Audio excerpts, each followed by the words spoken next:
देश में पिछले 4 दशकों में कम से कम 50 एयरलाइनें बंद हो चुकी हैं। ज़्यादा पीछे ना जाएं तो भी पिछले 10-12 सालों में बंद होने वाली एयरलाइंस कंपनियों की सूची लंबी है।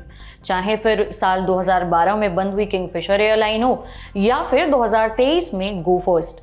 किंगफिशर और गो फर्स्ट के अलावा एविएशन सेक्टर में अच्छा खासा दबदबा रखने वाली जेट एयरवेज भी साल 2019 में बंद हो गई। उससे 1 साल पहले तक यानी 2018 में नरेश गोयल के मालिकाना हक वाले इस कंपनी का विमानन क्षेत्र में भारी रौला था। इस एयरलाइंस के पास करीबन 14% बाजार में हिस्सेदारी थी, लेकिन देखते ही देखते जेट एयरवेज डूब गई।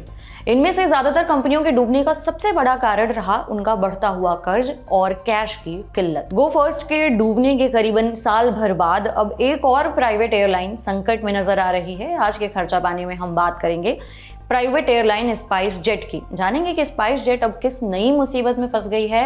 ये भी समझेंगे कि सस्ती विमान सेवाएं देने वाली इस एयरलाइन का असली दर्द क्या है। भारत के एविएशन सेक्टर में ऐसा क्या है कि अक्सर एयरलाइंस के डूबने की खबरें आती रहती हैं, और इसके अलावा ये भी जानेंगे कि अब स्पाइस जेट का आगे क्या होगा। नमस्कार, मेरा नाम उपासना है और आप देखना शुरू कर चुके हैं द ललन टॉप का डेली फाइनेंशियल बुलेटिन खर्चा पानी। सस्ती हवाई सेवा मुहैया कराने वाली प्राइवेट एयरलाइन स्पाइस जेट के बुरे दिन खत्म होने का नाम नहीं ले रहे हैं। पहले ही कर्ज में गले तक डूबी इस एयरलाइन के मुनाफे में भारी गिरावट आई है। सालाना आधार पर बात करें तो कंपनी का नेट प्रॉफिट करीबन 20% गिर गया है। स्पाइस जेट की तरफ से जारी वित्तीय नतीजों के मुताबिक वित्त वर्ष 2024-25 की पहली तिमाही में कंपनी को करीबन 159 करोड़ रुपए का नेट प्रॉफिट हुआ है, जबकि 1 साल पहले की इसी तिमाही में कंपनी को 198 करोड़ रुपए का मुनाफा हुआ था। उड़ानों में लेट लतीफी के चलते स्पाइस जेट को अप्रैल से जून तिमाही के दौरान पिछले साल इसी दौरान के मुकाबले काफी नुकसान उठाना पड़ा है। इतना ही नहीं, स्पाइस जेट के कामकाज से होने वाले राजस्व में भी भारी कमी आई है। सालाना आधार पर एयरलाइंस का रेवेन्यू करीबन 15% कम हो गया है। जून तिमाही के दौरान एयरलाइन के ऑपरेशन से इनकम में भी गिरावट आई है और ये पिछले साल की इसी अवधि के 1917 करोड़ रुपए से करीबन 14% घटकर 1646 करोड़ रुपए रह गई है। लेकिन मुनाफा घटना ही अकेले स्पाइस जेट की परेशानी का सबब नहीं है। इसके अलावा बहुत से और कारण हैं जिससे पता चलता है कि ये निजी एयरलाइन भारी मुसीबत में है। शुरुआत करते हैं इस साल से। तो इसी साल फरवरी में कंपनी ने अपने 15% कर्मचारियों को बाहर करने का फैसला किया था। कई मीडिया रिपोर्ट्स में दावा किया गया कि कंपनी अपने कर्मचारियों को समय पर वेतन नहीं दे पा रही है। हाल ही में इस तरह की खबरें सामने आई कि कंपनी अपने कर्मचारियों का पीएफ यानी कि प्रोविडेंट फंड भी जमा नहीं कर पा रही है। कर्मचारी भविष्य निधि संगठन यानी ईपीएफओ के मुताबिक स्पाइस जेट ने आखिरी बार जनवरी 2022 में अपने 11,581 कर्मचारियों का पीएफ भरा था। इसके बाद से वो लगातार 2.5 साल से पीएफ भरने में या तो देरी कर रही है या फिर पूरी तरह से चूक रही है। इस मामले को लेकर ईपीएफओ की ओर से एयरलाइन को नोटिस जारी किए गए हैं। इसके अलावा विमानों का इंजन मुहैया कराने वाली कंपनी इंजन लीज फाइनेंस, जिसे शॉर्टकट में ईएलएफ कहते हैं, उसने इसी साल मई में करीबन 100 करोड़ रुपए की देनदारी के मामले में स्पाइस जेट के खिलाफ दिवालिया अर्जी दाखिल की है। ईएलएफ ने स्पाइस जेट को 8 विमान इंजन पट्टे पर दिए हैं। उसने दावा किया है कि स्पाइस जेट पर किराए और ब्याज समेत करीबन 134 करोड़ रुपए की देनदारी बनती है। ईएलएफ ने साल 2017 में स्पाइस जेट को इंजन पट्टे पर देने का समझौता किया था। स्पाइस जेट अप्रैल 2021 से ही ईएलएफ का बकाया समय पर भुगतान नहीं कर पा रही है। स्पाइस जेट अभी भी एयरक्राफ्ट लीज करने वाली कंपनियों के साथ मुकदमेबाजी में भी फंसी हुई है। इनमें से कुछ स्पाइस जेट को विमानों की लीज नहीं बढ़ाना चाहते हैं।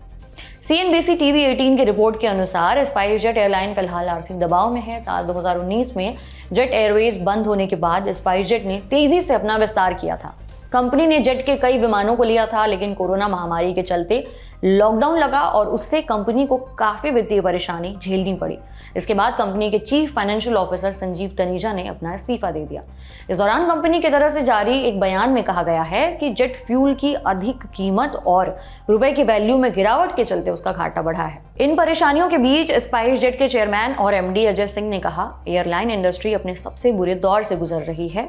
जेट फ्यूल की आसमान छूती कीमतों और रुपए की कमजोरी से कंपनी की मुश्किलें बढ़ी हैं। उन्होंने कहा, इन सभी परेशानियों के बावजूद और ऑपरेटिंग लागत बढ़ने के बाद भी कंपनी यात्रियों की तरफ से दिखाए गए भरोसे के बलबूते अपनी सेवाएं जारी रखने में सक्षम है। उधर KAL एयरवेज और कलानिधि मारन ने भी स्पाइसजेट और अजय सिंह से लगभग 1323 करोड़ रुपए का हर्जाना मांगा है। यह मामला सुप्रीम कोर्ट पहुंच चुका है। यह विवाद फरवरी 2015 का है, जब मारन और उनके KAL एयरवेज ने स्पाइसजेट में अपनी करीबन 58.5% हिस्सेदारी अजय सिंह को ट्रांसफर कर दी थी। द इकोनॉमिक टाइम्स की एक रिपोर्ट के अनुसार स्पाइसजेट के प्रमोटर अजय सिंह नकदी की कमी से जूझ रही एयरलाइन में अपनी 10% से ज्यादा हिस्सेदारी बेचने की योजना बना रहे हैं। इससे अजय सिंह को करीबन 3000 करोड़ रुपए मिल सकते हैं। अजय सिंह और उनकी फैमिली के पास एयरलाइन में करीबन 48% हिस्सेदारी है। अगर अजय सिंह 10% शेयर बेचते हैं तो उनकी एयरलाइन में हिस्सेदारी घटकर करीबन 35% रह सकती है। हालांकि वे सबसे बड़े शेयर होल्डर इसके बाद भी बने रहेंगे। कैपिटल जुटाने का जो उद्देश्य है वो एयरलाइन के कामकाज को जारी रखने के लिए कैश की किल्लत को दूर करना है। इस तरह अगर स्पाइसजेट के प्रमोटर समय रहते पैसे जुटा पाते हैं तो कंपनी को फौरी तौर पर राहत मिल सकती है। 31 मार्च 2023 तक स्पाइसजेट पर कुल कर्ज लगभग 9000 करोड़ रुपए का था। वहीं दिल्ली हाईकोर्ट से स्पाइसजेट को राहत मिली है। अदालत ने एयरलाइन की उस याचिका पर विचार करने पर सहमति जताई है जिसमें उसने 3 इंजनों का इस्तेमाल बंद करने और उन्हें उनके पट्टेदारों मसलन टीम फ्रांस 1 SAS और सनबर्ड फ्रांस 2 SAS को 15 दिनों के भीतर वापस करने के आदेश को चुनौती दी थी। इससे पहले जज मनमीत प्रीतम सिंह अरोड़ा ने स्पाइसजेट को 16 अगस्त तक इंजन का इस्तेमाल बंद करने और पट्टेदारों को उसे वापस करने का निर्देश दिया था। आपको बता दें कि भारतीय एविएशन सेक्टर का संकट नया नहीं है। पायलटों की कमी, बैकअप स्टाफ की कमी और विमानों के कम टर्न अराउंड समय और महंगे जेट फ्यूल जैसे कारणों की वजह से भारतीय आसमान पर एयरलाइंस कंपनियां देर तक टिक नहीं पाती हैं। नागरिक उड्डयन महानिदेशालय के नवीनतम आंकड़ों से पता चलता है कि मौसम संबंधी समस्याओं के चलते इस साल फरवरी के दौरान करीबन 60% उड़ानें रद्द हुई, जबकि तकनीकी दिक्कतों के कारण लगभग 20% उड़ानें रद्द की गईं। अगर सर्दियों के महीनों में कोहरा सबसे बड़ी समस्या है तो तापमान बढ़ने के साथ तकनीकी खराबी सबसे बड़ी समस्या बन जाती है। उदाहरण के लिए मार्च में तकनीकी खराबी के कारण लगभग 38.6% उड़ानें रद्द हुई, जबकि मौसम संबंधी समस्याओं के चलते 15.5% से ज्यादा उड़ानें रद्द की गईं। मौसम से जुड़ी समस्याओं का मूल कारण सर्दियों में उत्तर भारत में छाने वाला घना कोहरा है। विशेषज्ञों का कहना है कि बुनियादी ढांचे और संसाधनों की कमी के कारण एयरलाइंस कंपनियों को काफी नुकसान उठाना पड़ता है। कई वजहों से एयरलाइन घाटे में है। जियोजीत फाइनेंशियल सर्विसेज के रिसर्च एनालिस्ट अनिल राधाकृष्णन ने बिजनेस टुडे को बताया कि भारत आयातित विमान टर्बाइन ईंधन यानी कि ATF पर सबसे ज्यादा निर्भर है, जो अकेले एयरलाइंस के कुल खर्च का 40 से 55% हिस्सा है।